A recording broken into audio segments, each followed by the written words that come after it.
దేవుని గ్రంథంలో నుండి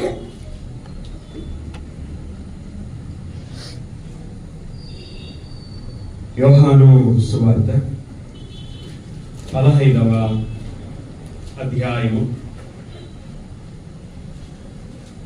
8వ వచనాన్ని మనము చదువుకుందాం. మీరు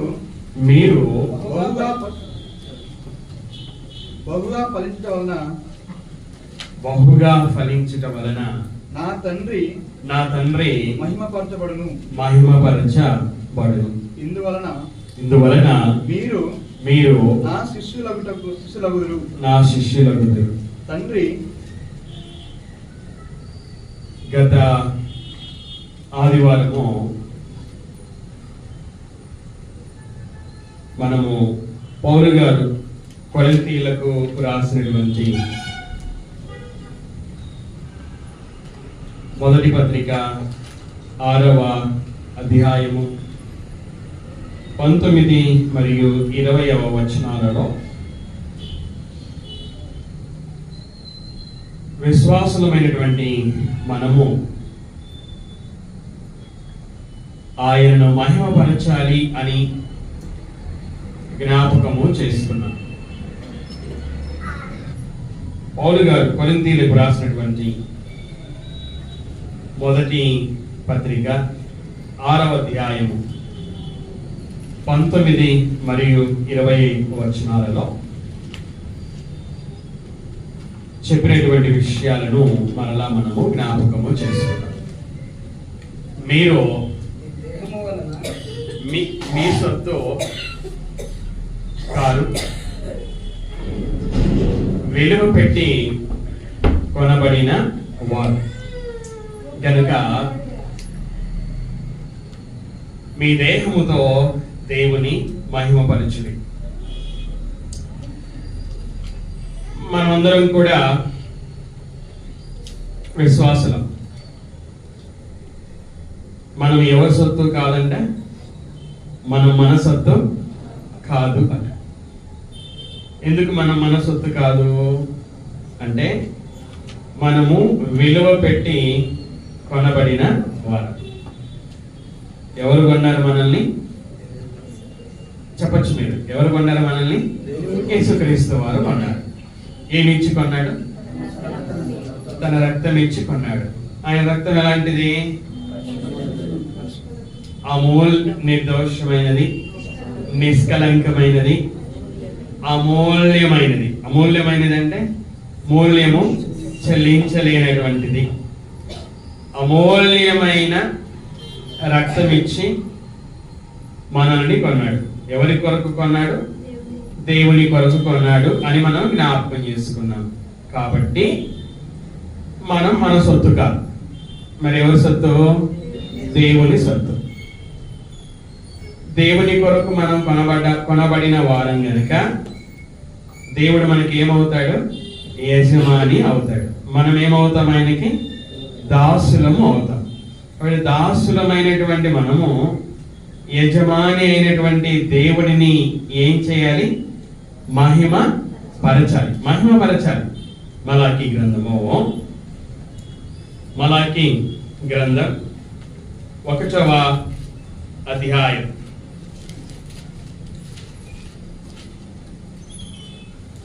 6వ వచనం.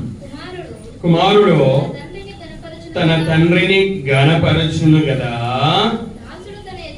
దాసుడు తన యజమానుని గణపరచును కదా. దాసుడు ఏం చేయాలంటే యజమానుని గణపరచాలి. ఇప్పుడు మనకి దేవుడు యజమాని ఉన్నాడు, మనము ఆయనకు దాసులమై ఉన్నాం. కనుక దాసులమైనటువంటి మనము యజమాని అయినటువంటి దేవుణ్ణి ఏం చేయాలి? గణపరచాలి. నేను పోయిన ఆదివారము అర్థాలు చెప్పాను. మహిమపరచడం అన్నా, గణపరచడం అన్నా, గొప్ప చేయడం అన్నా ఇవన్నీ ఒకే అర్థము ఇచ్చే మాటలు అని నేను జ్ఞాపకం చేశాను. కాబట్టి గణపరచడం అన్నా కూడా మహిమపరచడమే. దాసుడు తన యజమానుని గణపరచును గదా, మహిమపరచును గదా, గొప్ప చేయును గదా, మనము మన దేహముతో దేవునిని మహిమపరచాలి అని మనం గత ఆదివారము జ్ఞాపకం చేసుకున్నాం. అదేవిధంగా ఎలా మహిమపరచాలి?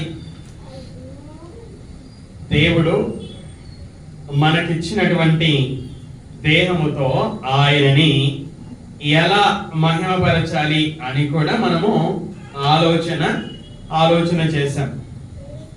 సత్క్రియలను చేయడము ద్వారా మనము ఆయనను మహిమపరచగలము అని లోకరక్షకుడైన యేసుక్రీస్తు వారు చెప్పినటువంటి మాటలను జ్ఞాపకం చేసుకున్నాం. మత్తయి సువార్త 5వ అధ్యాయం 16వ వచనంలో ఆయన ఏమని మాట్లాడాడు? మనిషిలో మీ సత్క్రియలను చూచి పరలోకమందున్న మీ తండ్రిని మహిమపరచునట్లు వారి ఎదుట మీ వెలుగు ప్రకాశింపనియుడి. కాబట్టి మనం గత ఆదివారము ఏం నేర్చుకున్నాము అంటే, సత్క్రియలు చేయడము ద్వారా దేవునికి మహిమ కలుగుతుంది అని మనము గత ఆదివారము నేర్చుకున్నాం. దీనికి సంబంధించి 2 ప్రాముఖ్యమైనటువంటి విషయాలను కూడా మనం జ్ఞాపకం చేసుకున్నాం. దేవుడు మన మనోనేత్రాలను ఏం చేశాడు? వెలిగించాడు. మన మనోనేత్రాలని వెలిగించాడు. ఎందుకు వెలిగించాడు? వెలిగించబడినటువంటి మనము మన వెలుగును ప్రకాశింపజేయాలి అని. అలాగే దేవుడు మనల్ని యేసుక్రీస్తు నందు నూతనముగా సృష్టించాడు. ఎందుకు సృష్టించాడు అంటే, ఆయన ముందుగా సిద్ధపరిచిన సత్క్రియలను చేయాలి అని. సారాంశం ఏమిటి అనగా, సత్క్రియలు చేయడము ద్వారా మనము దేవునిని మహిమపరచగలం.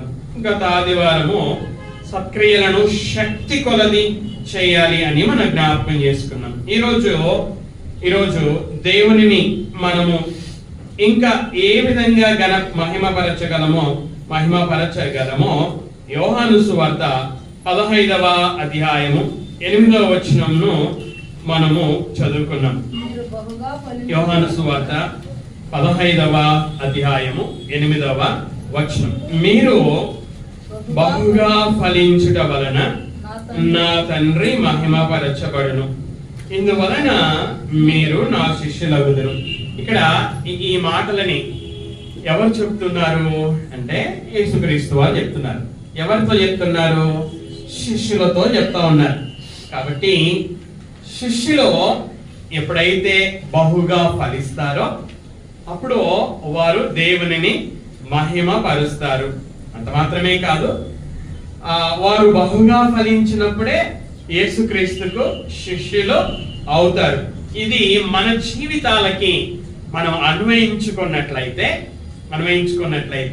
ఇప్పుడు మనము దేవుణ్ణి మహిమపరచాలి.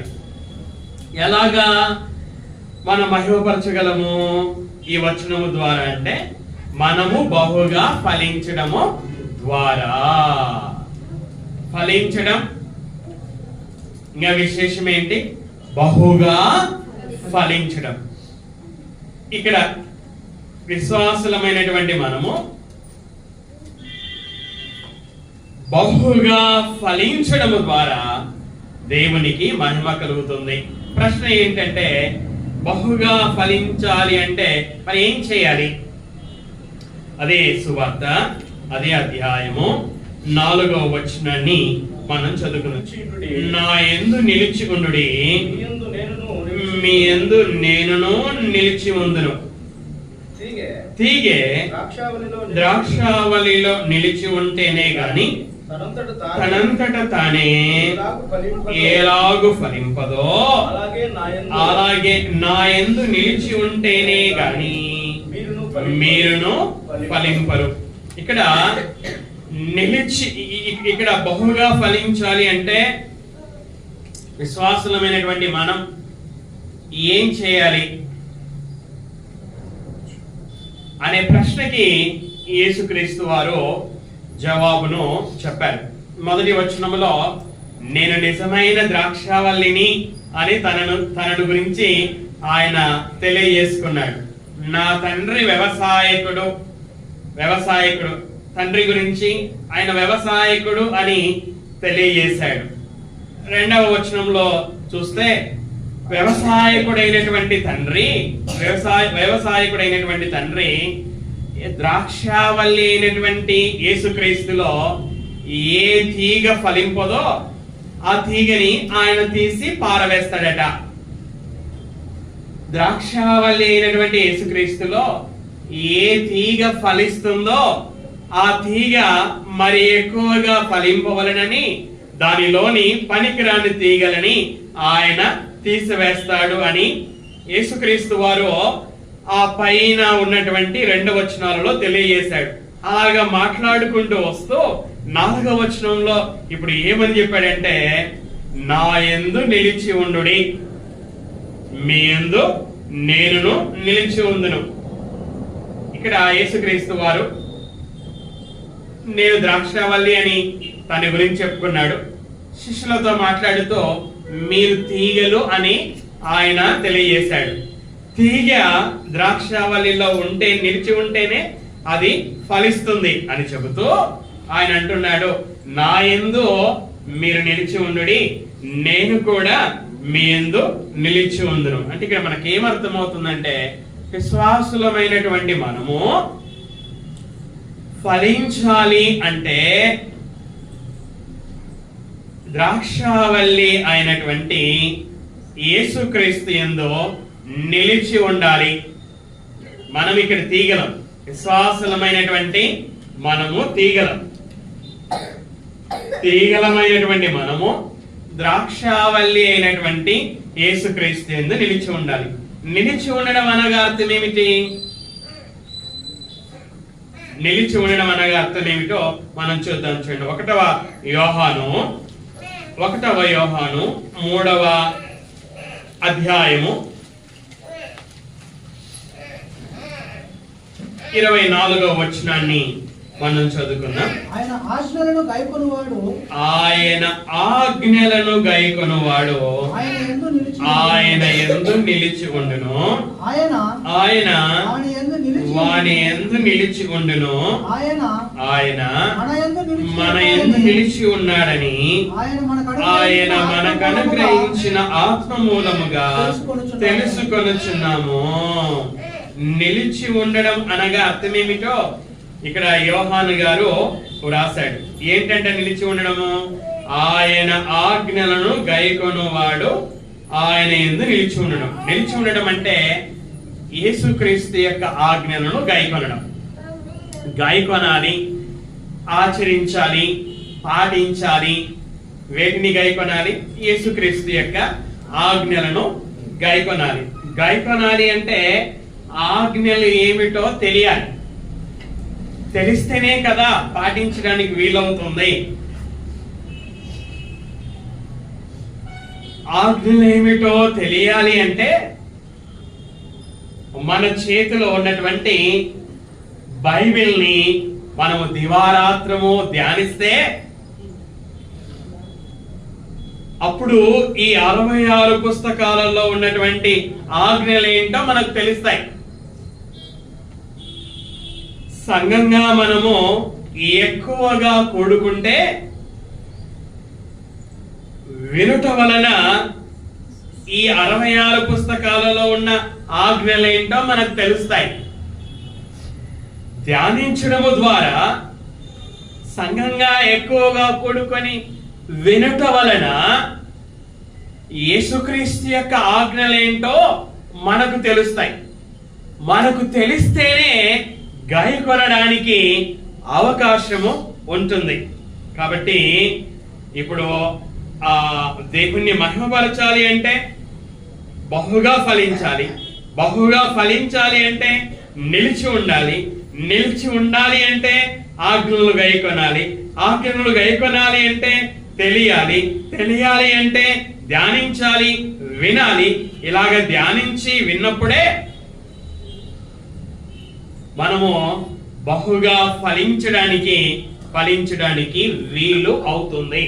కాబట్టి ఇక్కడ మనము జ్ఞాపకం ఉంచుకోవలసినటువంటి ప్రాముఖ్యమైన సత్యము ఏమిటి అనగా, ఫలించాలి అంటే మనము నిలిచి ఉండాలి. నిలిచి ఉండాలి అంటే ఆజ్ఞలను గాయకొనాలి అంటే ఆజ్ఞలేంటో మనకి తెలియాలి. ఆజ్ఞలేంటో తెలియాలి అంటే మన చేతిలో ఉన్న 66 పుస్తకాలను మనము చదవాలి, ధ్యానించాలి, అలాగే సంఘంగా కూడుకొని మనము వినాలి. అప్పుడే ఫలించగలము, అప్పుడే దేవునిని మహిమపరచగలము. ఇలాగ ఎప్పుడైతే ఫలిస్తూ ఉంటామో అప్పుడు వ్యవసాయకుడైనటువంటి దేవుడు ఏం చేస్తాడు అంటే మనలోని పనికిరాని తీగలని ఆయన తీసివేస్తాడు. జాగ్రత్తగా విందా. ఫలింపని తీగలో పనికిరాని తీగలను ఆయన తీసివేయడు. ఆ తీగ ఫలించడమే లేదు కాబట్టి దానిలోని పనికిరాని తీగలను ఆయన తీసివేయడు. ఆయన ఏ తీగలో పనికిరాని తీగలను తీసివేస్తాడంటే ఫలించు తీగలో పనికిరాని తీగలను ఆయన తీసివేస్తాడు. ఎందుకు తీసేస్తాడు? ఫలించే తీగలో పనికిరాని తీగలని ఆయన ఎందుకు తీసేస్తాడంటే ఫలిస్తున్నటువంటి తీగ మరి ఎక్కువగా ఫలించాలి అని, బహుగా ఫలించాలి అని ఉద్దేశం ఇది, కారణం ఇది. ఆయన వ్యవసాయకుడైనటువంటి దేవుడు ఫలించు తీగలో పనికిరాని తీగలని ఎలా తీసేస్తాడు అంటే ఆయన మనల్ని పరీక్షించడము ద్వారా వాటిని తీసివేస్తాడు. చూడండి, శిక్షించడము ద్వారా మనలోని పనికిరాని తీగలను తీసేస్తాడు. హెబ్రీయులకు రాసినటువంటి పత్రిక 12వ అధ్యాయము 10 మరియు 11 వచనాలను మనము చదువుకుందాం. వారు కొన్ని దినముల మట్టుకు తమకిష్టము వచ్చినట్టు మనలను శిక్షించిరి గాని మనము తన పరిశుద్ధతలో పాలు పొందవలనని మన మేలు కొరకే ఆయన శిక్షించుచున్నాడు. వ్యవసాయకుడైనటువంటి దేవుడు ఫలిస్తున్నటువంటి తీగలమైనటువంటి మనలో పనికిరాని తీగలని ఆయన ఎలా తీసివేస్తాడు అంటే మనలను శిక్షించడము ద్వారా.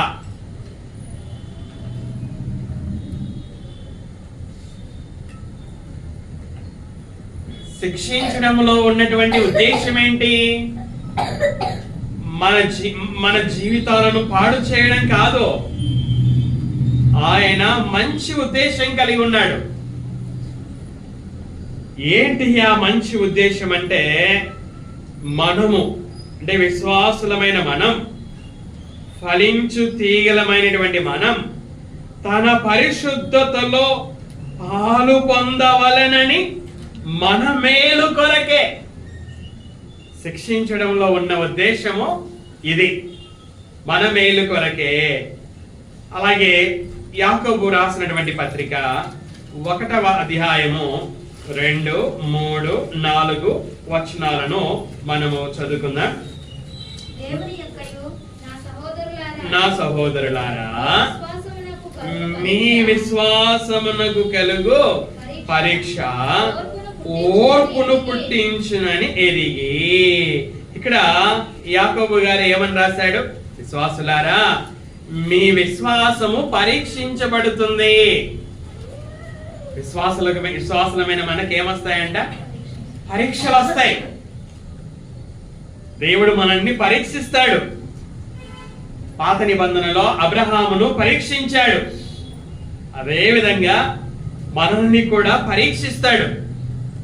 ఎందుకు పరీక్షిస్తాడు అంటే మనలోని పనికిరాని తీగలని ఆయన ఎందుకు పరీక్షిస్తాడంటే మనలోని పనికిరాని తీగలని తీసివేయడానికి. ఆ పనికిరాని తీగలను పరీక్షించడం ద్వారా ఆయన మన జీవితంలో ఏమి నెరవేర్చాలని కోరుకొనుచున్నాడు అంటే చూడండి 2వ వచనంలోనే, నా సహోదరులారా మీ విశ్వాసమునకు కలుగు పరీక్ష ఓర్పును పుట్టించునని ఎరిగి. పరీక్ష ద్వారా మనలో కలిగేది ఏమిటి అనగా మనకు ఓర్పు కలుగుతుంది. అంత మాత్రమే కాదు, మనం ఇంకా మీరు నానా విధములైన శోధనలలో పడినప్పుడు అది మహా ఆనందమని ఎంచుకొనుడి. 4వ వచనము, మీరు సంపూర్ణులను అనోనాంగులను ఏ విషయములోనైనను కొదువలేని వారునై ఉండునట్లు ఓర్పు తన క్రియను కొనసాగింపనీయుడి. ఆయన పనికిరాని తీగలని పరీక్ష ద్వారా ఎందుకు తీసివేస్తాడు అంటే మన జీవితంలో ఓర్పు రావాలి అని, మనము సంపూర్ణము కావాలి అని, అనోనాంగులము కావాలి అని, ఏ విషయములోనైనను కొదవలేని వారము కావాలి అని యోహాను గారు రాశారు. ఫలించుచున్నటువంటి తీగ మరి ఎక్కువగా ఫలింపాలి అని. చూడండి, పేతురు గారు రాస్తూ 1వ పేతురు రాసినటువంటి మొదటి పత్రిక 1వ అధ్యాయము 6 మరియు 7 వచనాలను మనం చదువుకుందాం. ఇందువలన మీరు మిక్కిలి ఆనందించుచున్నారు గాని అవసరమును బట్టి నానా విధములైన శోధనల చేత ప్రస్తుతమున కొంచెము కాలము మీకు దుఃఖము కలుగుచున్నది. నశించిపోవు సువర్ణము అగ్ని పరీక్ష వలన శుద్ధపరచబడుచున్నది కదా, దానికంటే అమూల్యమైన మీ విశ్వాసము ఈ శోధనల చేత పరీక్షకు నిలిచినదై యేసుక్రీస్తు ప్రత్యక్షమైనప్పుడు మీకు మెప్పునో మహిమయో ఘనతయో కలుగుటకు కారణమగును. ఇక్కడ సువర్ణం అంటే బంగారమును గురించి పేతురు గారు మాట్లాడారు. ఆ బంగారము దేని ద్వారా వెళ్తుందంట? అగ్ని పరీక్ష ద్వారా వెళ్తుందంట. ఎందుకు అగ్ని పరీక్ష ద్వారా వెళ్ళాలి అంటే అది శుద్ధపరచబడాలి అంటే అగ్ని పరీక్ష ద్వారా వెళ్ళాల్సిందే. నశించిపోవు బంగారము శుద్ధపరచబడాలి అంటే అగ్ని పరీక్ష ద్వారా ఖచ్చితంగా వెళ్ళాల్సిందే. అదే విధంగా విశ్వాసులమైన మనలో ఉన్నటువంటి పనికిరాని తీగలను దేవుడు తీసి పారవేయాలంటే ఖచ్చితంగా ఆయన మనల్ని పరీక్షించవలసినదే.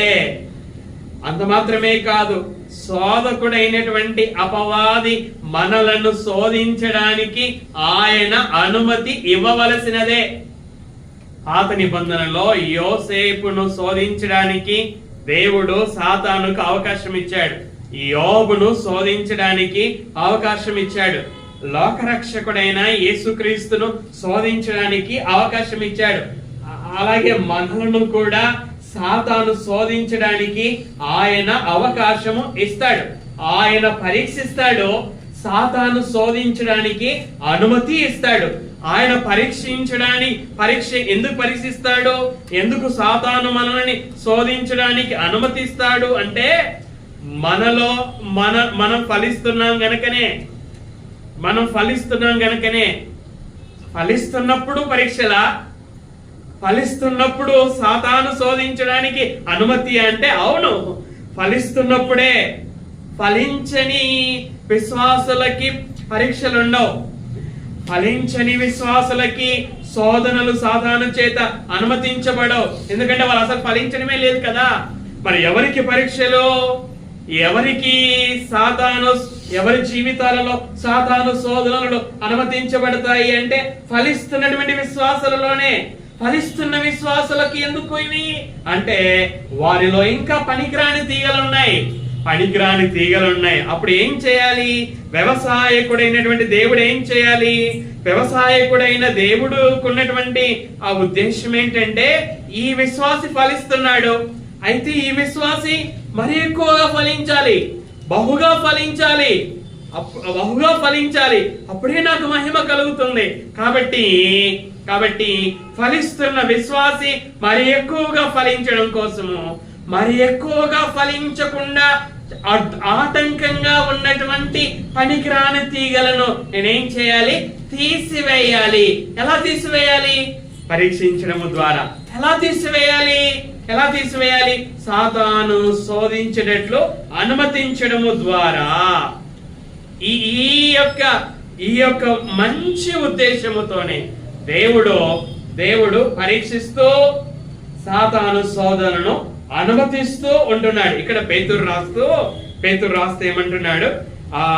దానికంటే అంటే నశించిపోవు సువర్ణము అగ్ని పరీక్ష వలన శుద్ధపరచబడుచున్నది కదా, దానికంటే అమూల్యమైన మీ విశ్వాసము ఈ శోధనల చేత పరీక్షకు నిలిచినదై యేసుక్రీస్తు ప్రత్యక్షమైనప్పుడు మీకు మెప్పును మహిమయో ఘనతయో కలుగుటకు కారణమగును. యేసుక్రీస్తు ప్రత్యక్షమైనప్పుడు విశ్వాసులు ఏం పొందుకుంటారంట? మెప్పు పొందుకుంటారు, మహిమ పొందుకుంటారు, ఘనత పొందుకుంటారు.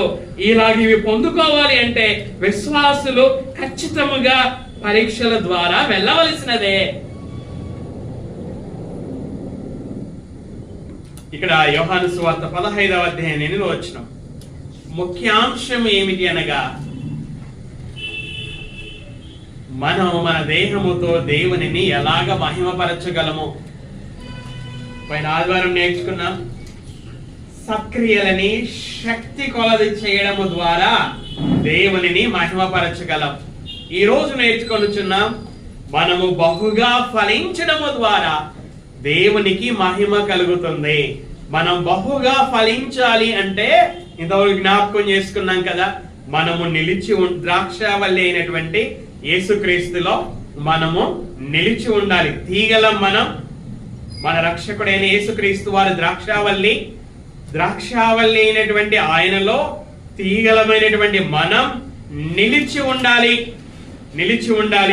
ఇది ఒకవైపు. మరొక వైపు ఏంటంటే మనం ఆయన యందు నిలిచి ఉండాలి, తర్వాత ఆయన కూడా మన యందు నిలిచి ఉండాలి. ఇది రెండవ వైపు. రెండు వైపులా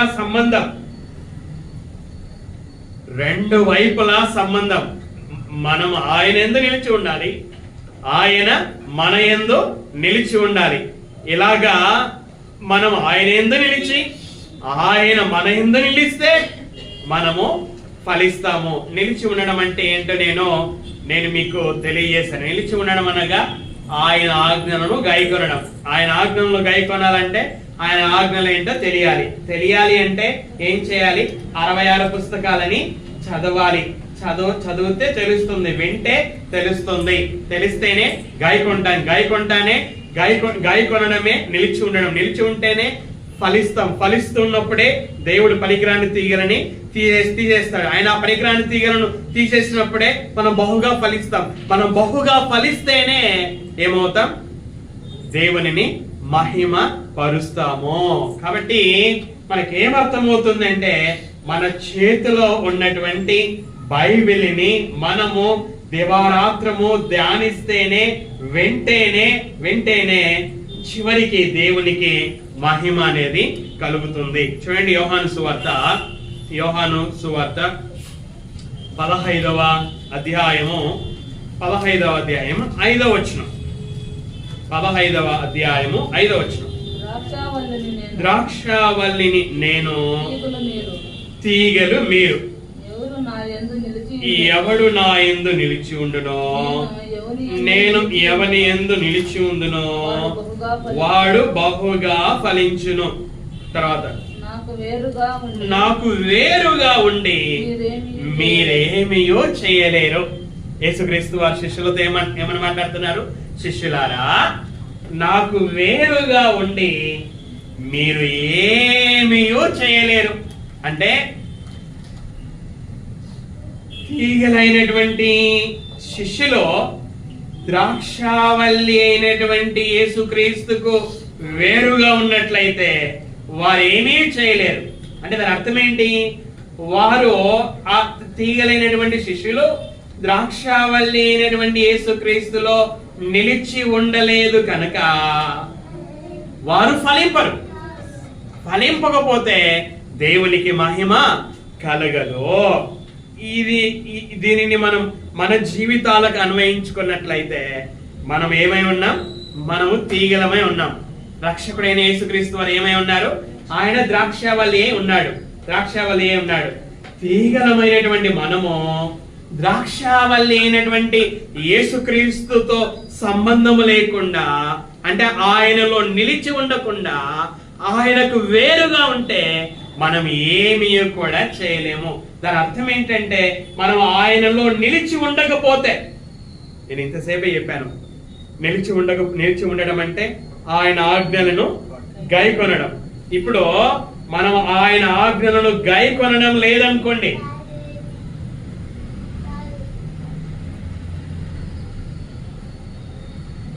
ఆయన ఆజ్ఞలని గైకొనడం లేదు. గైకొనడానికి ఆయన ఆజ్ఞలే మనకు తెలియదు. ఆయన ఆజ్ఞలు మనకి ఎందుకు తెలియదంటే మనం బైబిల్ చదవం. మనము సంఘంగా ఎక్కువగా కూడుకోం గనక వినకపోవడం వలన మన చేతిలో మన ఇంట్లో ఉన్నటువంటి బైబిల్ని మనము చదివి ధ్యానించకపోవడం వలన ఆజ్ఞలు ఏంటో మనకు తెలియదు. ఆజ్ఞలు ఏంటో తెలియదు గనక గాయకొనకపోతే ఆయన యందు నిలిచి ఉండడం లేదు. నిలిచి ఉండకపోతే సంబంధమే లేదు. తీగలమైన మనము ద్రాక్షవల్లిలో లేము కనుక మనం ఏమీ కూడా చేయలేమట. ఇంకా ఏమంటున్నారు చూడండి, ఆ 6వ వచనంలో ఎవడైనను నా యందు నిలిచి ఉండని ఎడల వాడు తీగ వలె బయట పారవేయబడి ఎండిపోవును. మనుషులు అట్టి వాటిని పోగు చేసి అగ్నిలో పారవేతురు, అవి కాలిపోవును.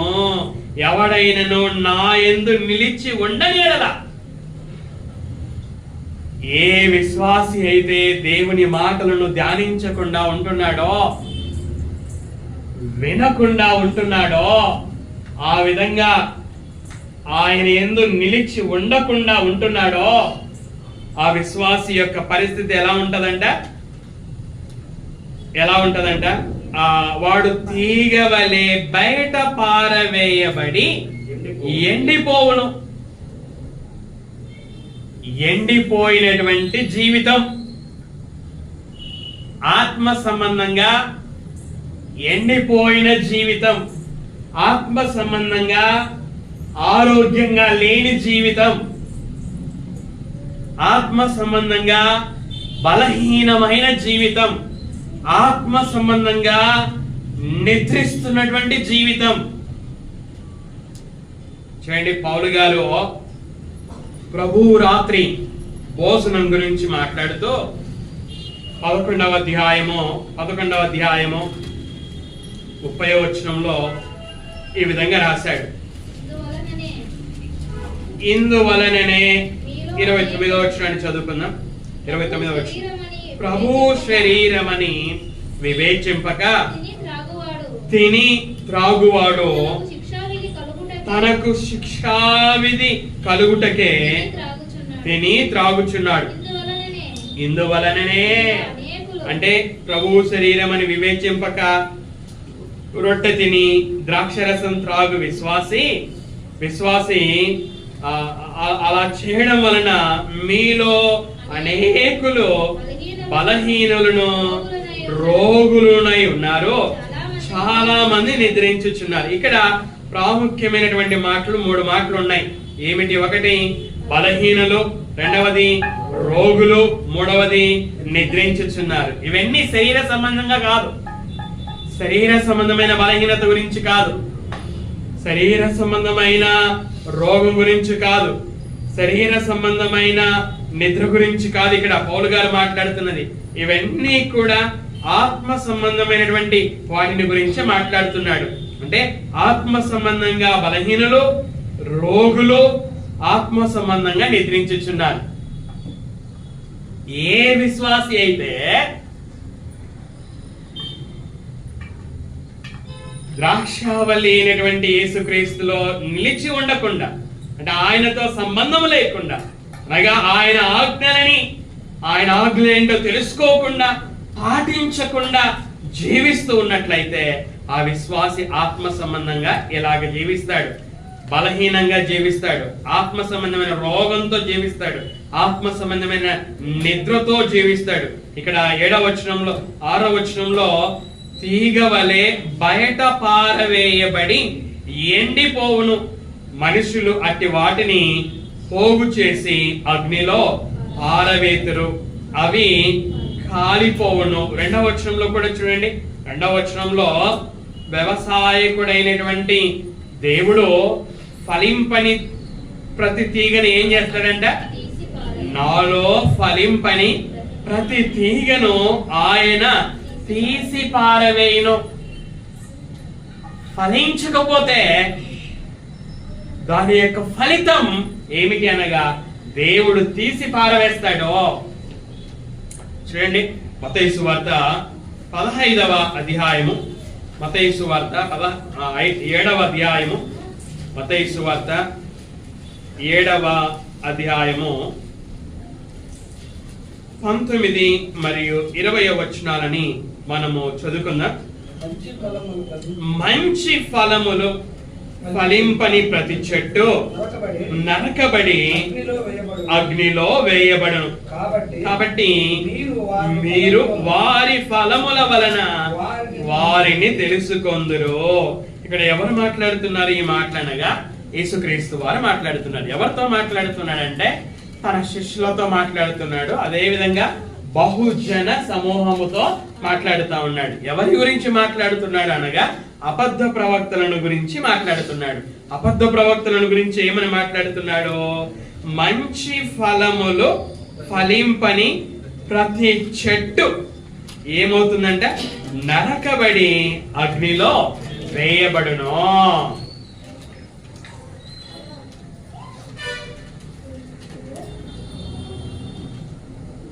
మంచి ఫలములు ఫలింపని ప్రతి చెట్టు నరకబడి అగ్నిలో వేయబడును. కాబట్టి ఫలింపనటువంటి విశ్వాసి ఆత్మ సంబంధమైన బలహీనతతో, ఆత్మ సంబంధమైన రోగముతో, ఆత్మ సంబంధమైన నిద్రతో మరి జీవిస్తాడు. అయితే ఫలించే విశ్వాసి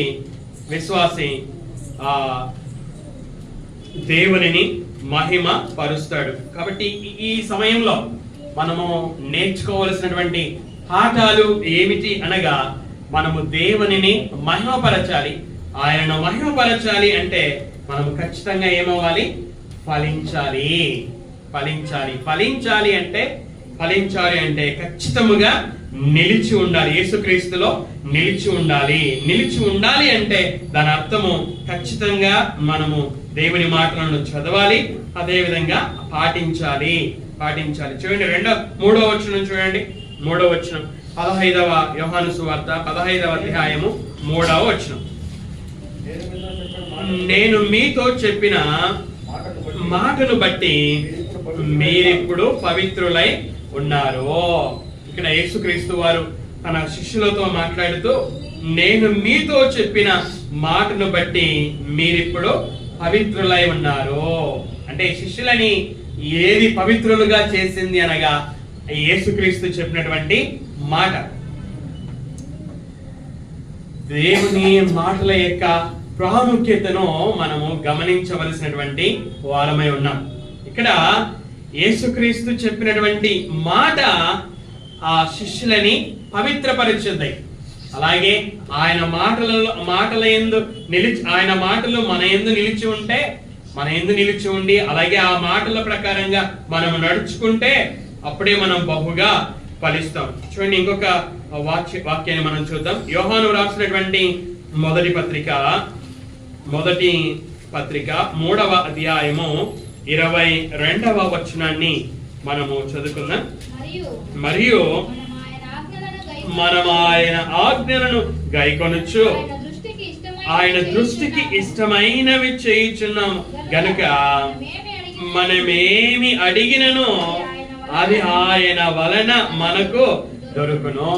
ఇక్కడ మనము ప్రార్థనలో దేవుణ్ణి అడిగినప్పుడు ఆయన మన ప్రార్థన విని మనకు జవాబు ఇవ్వాలి అంటే ఇక్కడ షరత్ ఏంటో వ్రాయబడి ఉంది.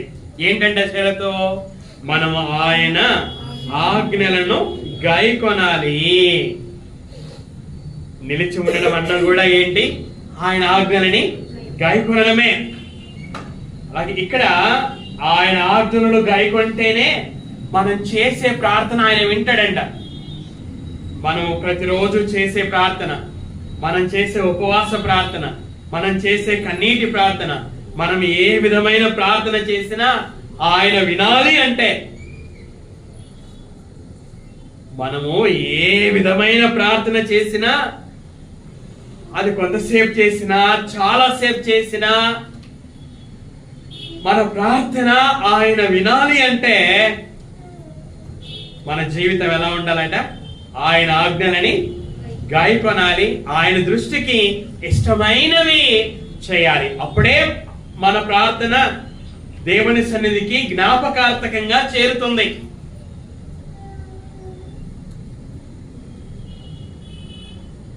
ఆయన ఆజ్ఞలు గైకొంటేనే ఫలిస్తాం, దేవునికి మహిమ తెస్తాం. ఆయన ఆజ్ఞలను గైకొంటేనే మన ప్రార్థన దేవుని సన్నిధికి జ్ఞాపకార్థకంగా చేరుతుంది. చూడండి, యోహాను సువార్త 15వ అధ్యాయము, యోహాను సువార్త 15వ అధ్యాయము 7వ వచనం. నా యందు మీరును మీ యందు నా మాటలను నిలిచి ఉండిన ఎడల మీకేది ఇష్టమో అడుగుడి, అది మీకు అనుగ్రహింపబడును. దేవుడు మనం అడిగేది మనకి ఇవ్వాలి అంటే ఇక్కడ కూడా షరతు ఉంది. ఏంటి ఆ షరతు? నా యందు మీరును మీ యందు నా మాటలను నిలిచి ఉండిన ఎడల, అప్పుడు మీకు ఏది ఇష్టం అడుగుడి, అప్పుడు దేవుడు దానిని అనుగ్రహిస్తాడు అని యేసుక్రీస్తు వారు చెబుతా ఉన్నారు. కాబట్టి ఈ మాటల సారాంశం అంతా ఏమిటి అనగా, ఇక్కడ ఉన్నటువంటి మనం ఎప్పుడైతే మన చేతిలో ఉన్నటువంటి 66 పుస్తకాలను దివారాత్రము ధ్యానిస్తామో అప్పుడే మనకి ఈ యొక్క 66 పుస్తకాలలో ఉన్న ఆజ్ఞలు ఏమిటో మనకు తెలుస్తాయి. తెలిసినప్పుడే గాయకొనడానికి అవకాశం ఉంటుంది. గాయకొనడమే ద్రాక్షావల్లిలో తీగలమైన మనం నిలిచి ఉండడం. అలాగ నిలిచి ఉన్నప్పుడే మనం ఫలిస్తాం. మనం ఫలిస్తూ ఉంటేనే దేవుడు అప్పుడు ఏం చేస్తాడు? మనలోని పనికిరాని తీగలని తీసేస్తాడు. అప్పుడు ఆయన ఆ పనికిరాని తీగలను ఆయన తీసివేసినప్పుడు మనము బహుగా ఫలిస్తాం.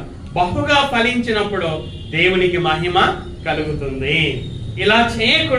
ఇలాగ మనం చేయకుండా ఉన్నట్లయితే, అంటే మనం దేవుని మాటలను ప్రతిరోజు ధ్యానించకపోతే, ఆ సంఘంగా ఎక్కువగా కూడుకొని మనం విని ఆచరించకపోతే మనము ఫలించము. మనం ఫలించకపోతే దేవునికి మహిమ రాదు.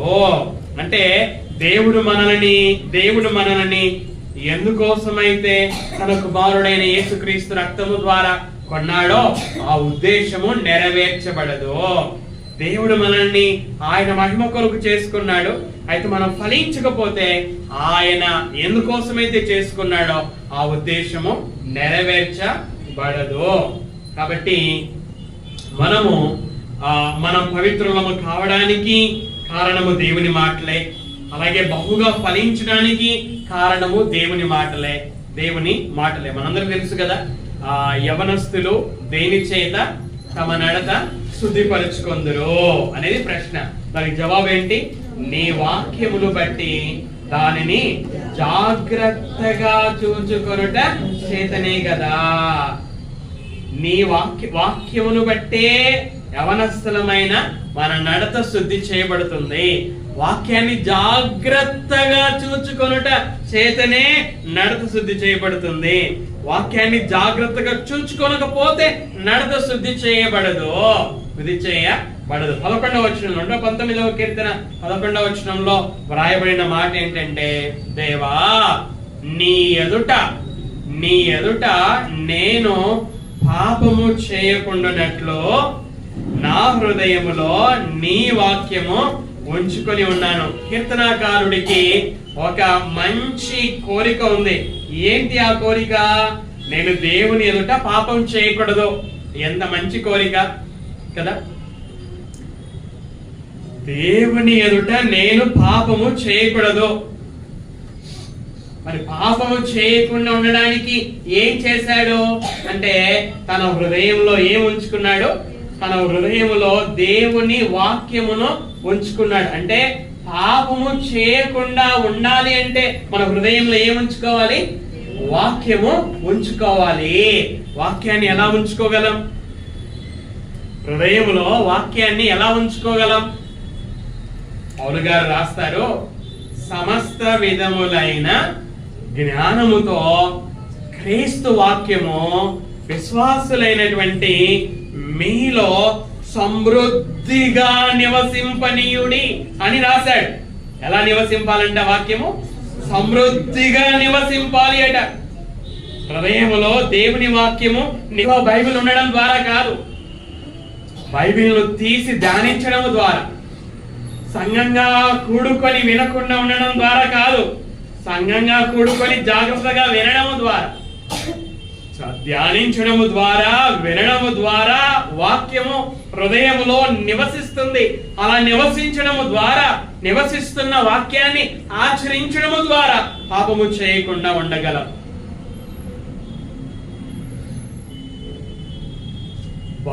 బాల్య వయసులో ఉన్నవారు పాపం చేయకుండా ఉండాలన్నా, యవన కాలంలో ఉన్నవారు పాపం చేయకుండా ఉండాలన్నా, ముసలి వయసులో ఉన్నవారు పాపం చేయకుండా ఉండాలన్నా, ఒక సేవకుడు పాపం చేయకుండా ఉండాలన్నా, సేవకుడి కుటుంబం పాపం చేయకుండా ఉండాలన్నా, పరిచర్య చేసే పురుషులైనా స్త్రీలైనా పెద్దలైనా ఎవరైనా కూడా పాపము చేయకుండా ఉండాలి అంటే మన హృదయంలో ఏం నివసించాలి? వాక్యము నివసించాలి.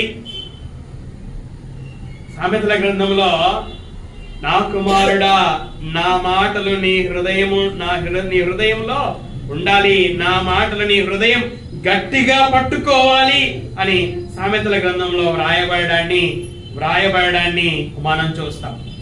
కాబట్టి కేవలం దేవుని మాటలు మాత్రమే పాపము చేయకుండా మనకు సహాయం చేస్తాయి. యాకోబు గారు ఏమని రాశారు? తండ్రి అయినటువంటి దేవుని ఎదుట పవిత్రమును నిష్కలంకమునైన భక్తి ఏదనగా దిక్కులేని పిల్లలను, విధవరాండ్లను వారి ఇబ్బందిలో పరామర్శించడము అని రాస్తూ తర్వాత ఏమని రాశాడు? ఇహలోక మాలిన్యం, మీరు తీసుకోండి, ఇహలోక మాలిన్యము, వినండి, ఇహలోక మాలిన్యం అంటే ఈ లోకంలో మాలిన్యం ఉంది, పాపం ఉంది. అయితే ఆ పాపం మనకంటకుండా, ఇహలోక మాలిన్యం మనకంటకుండా మనలను మనము కాపాడుకోవడమే భక్తి. ఏది భక్తి? భక్తి పాటలు పాడడం కాదు. భక్తి పాటలు భక్తి లేని వారు కూడా పాడతారు. భక్తి మాటలు చెప్పడం కాదు, భక్తి లేని మాటలు భక్తి లేని వారు కూడా చెప్తారు.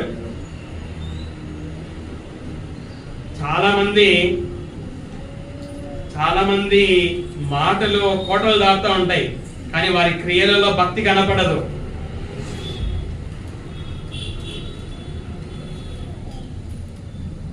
ఇహలోక మాలిన్యము మనకంటకుండా మనలను మనము కాపాడుకోవడమే భక్తి. అలా కాపాడుకోవాలి. ఇహలోక మాలిన్యం మనకంటకుండా మనల్ని మనము కాపాడుకోవాలి అంటే మన హృదయంలో వాక్యము సమృద్ధిగా నివసించాలి. సమృద్ధిగా నివసించాలి అంటే కేవలం మన చేతిలో ఉన్న బైబిల్ను మనం ధ్యానించడం ద్వారానే, మన ఇంట్లో మనం సంఘంగా కూడుకొని వినటం ద్వారానే, మన ఇంట్లో ఉన్న టీవీని ఆన్ చేసుకొని ఆ టీవీలో దేవుని మాటలు వినటం ద్వారానే, సీరియల్స్ వింటే, సినిమాలు వింటే పాపము చేయకుండా ఉండలేము. పాపం చేస్తాం మనం. అలా కాకుండా టీవీలో వాక్యం పెట్టుకొని వింటే ఆ వాక్యము మన హృదయంలో నివసిస్తుంది. ఆ వాక్యాన్ని ఆచరిస్తే మనం పాపం చేయకుండా ఉంటాం. క్రమశిక్షణ కలిగిన క్రైస్తవ జీవితం మనం జీవించాలి అంటే వాక్యం వినటం వలన క్రమశిక్షణ వస్తుంది. మనకి వాక్యం చదవడం వలన క్రమశిక్షణ వస్తుంది. వాక్యం వినటం వలననే క్రమశిక్షణగా సంఘంగా కూడుకుంటాం. మన క్రమశిక్షణతో సంఘానికి కూడుకోవడం లేదంటే, ఒక సమయానికి రావడం లేదు అంటే, ఎన్నిసార్లు చెప్పినా అదే జీవితం అంటే వాక్యం వినడం లేదు అని అర్థం. ప్రతిరోజు ఇంట్లో టీవీ ద్వారా వాక్యం వినడం లేదు అని అర్థం. ప్రతిరోజు బైబిల్ని చదవడం లేదు అని అర్థం.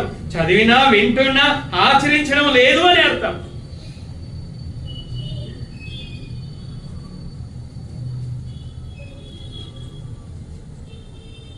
చూడండి, వాక్యమే సమస్తానికి ఎలా ఆధారమై ఉందో చూడండి. బహుగా ఫలించాలి అన్నా వాక్యమే ఆధారం. మన ప్రార్థన దేవుడు వినాలి అన్నా వాక్యమే ఆధారం. మనం పాపం చేయకుండా ఉండాలి అన్న వాక్యమే ఆధారం. మన నడత శుద్ధి చేయబడాలన్న వాక్యమే ఆధారం. వాక్యం వాక్యం వాక్యం. కాబట్టి ఈరోజు మనం దేవుని మహిమపరచడం ఎలాగా అని జ్ఞాపకం చేస్తున్నాం. మనం బహుగా ఫలిస్తేనే దేవునికి మహిమ కలుగుతుంది. మనం బహుగా ఫలించకపోతే ఆయనకు మహిమ కలగదు. కాబట్టి ఈ మధ్యాహ్నపు వేళ మనల్ని మనం ప్రశ్నించుకుందాం. నేను ఫలిస్తున్న తీగన, ఫలించని తీగన? నేను ఫలిస్తున్న విశ్వాసిన, ఫలించని విశ్వాసిన? మనల్ని మనం పరీక్షించుకుందాం. మనం ఫలిస్తున్న విశ్వాసి అయితే దేవుడు మనలో కార్యం చేస్తాడు. మనం ఫలించని విశ్వాసమైతే దేవుడు మనలో కార్యము చేయడు. కాబట్టి ఈ సమయంలో మనల్ని మనము పరీక్షించుకుందాం. ఇంకొకటి మీకు గుర్తుగా ఉండడం కోసమని ఒక చిన్న యాక్టివిటీ మీకు చేసి చూపిస్తున్నా. కేవలం మీకు జ్ఞాపకం ఉండడం కోసం. ఇది అంటుకుంటుందా ఇంకా?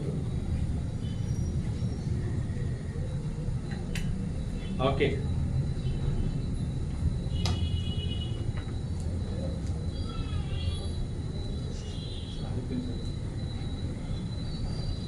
ఆరిపోయింది.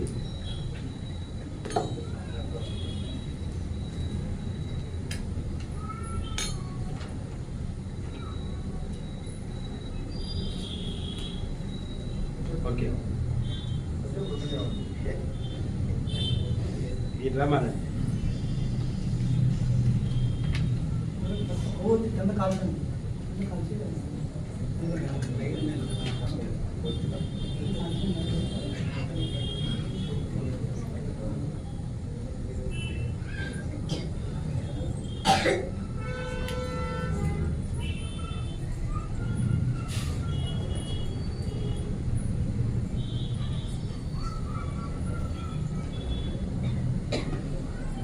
ఇది వెలుగును సరిగా ఇవ్వడం లేదు ఇది. ఓకే,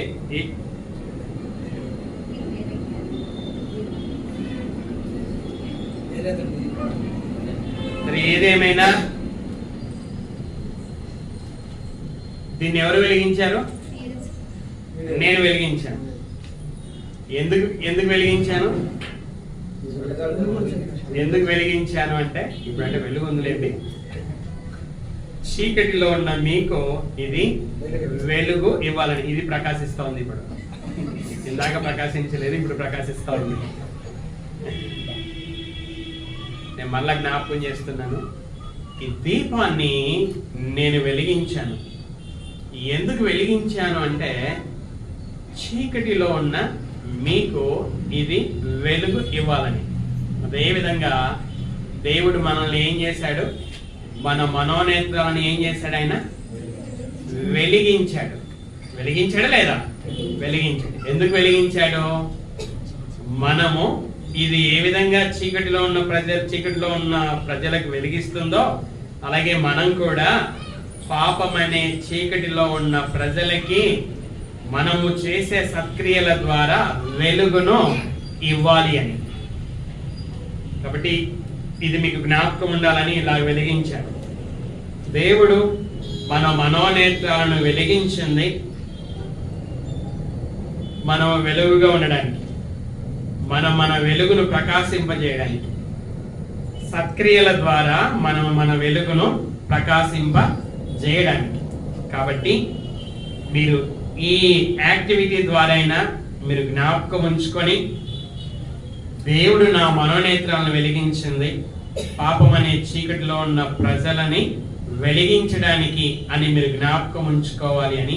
కనుక నేను ఆ విధంగా చేయాలి, నా వెలుగును నేను ప్రకాశింపజేయాలి, సత్క్రియలను చేసి నా వెలుగును ప్రకాశింపజేయాలి, పాపం అనే చీకటిలో ఉన్న వారిని సువార్త ద్వారా వెలిగించాలి అని జ్ఞాపకం ఉంచుకొని ఆ విధంగా జీవించాలని ప్రభువు పేరట మనవి చేస్తున్నాను. ప్రార్థన చేసుకుందాం.